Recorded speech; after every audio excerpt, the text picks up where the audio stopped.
কুমিল্লাকে বিভাগ হিসেবে স্বীকৃতির দাবিতে বাহরাইনে সমাবেশ করেছে এই দেশটিতে বসবাসরত প্রবাসী বাংলাদেশিরা। রোববার স্থানীয় এক রেস্তোরাঁতে এই আয়োজন করে কুমিল্লা প্রবাসী কল্যাণ ফোরাম বাহরাইন। এতে সভাপতিত্ব করেন সেখানে সংগঠনের প্রধান পৃষ্ঠপোষক মোহাম্মদ জসিম উদ্দিন।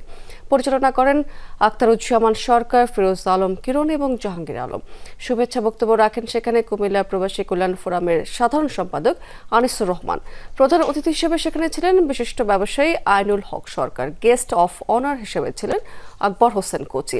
এ সময় অতিথি হিসেবে সেখানে ছিলেন মোহাম্মদ সেলিম, আব্দুল গনি মজুমদার, খায়রুল বাশার, মোহাম্মদ সেলিম সহ আরও বেশ কয়েকজন। আগামী 7 কার্য দিবসের মধ্যে কুমিল্লাকে বিভাগের স্বীকৃতি চান তারা।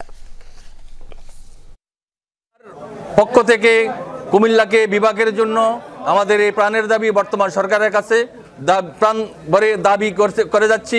আমাদের কুমিল্লা অতি সত্বর বিভাগকে ঘোষণা করা হোক। কুমিল্লাকে বিভাগ ঘোষণা করা, আমি আশা করি বাংলাদেশ সরকারের যারা আছেন অবশ্যই তারা জানেন যে কুমিল্লা একটা বিভাগ পাওয়ার 100-র মধ্যে 100% যোগ্য।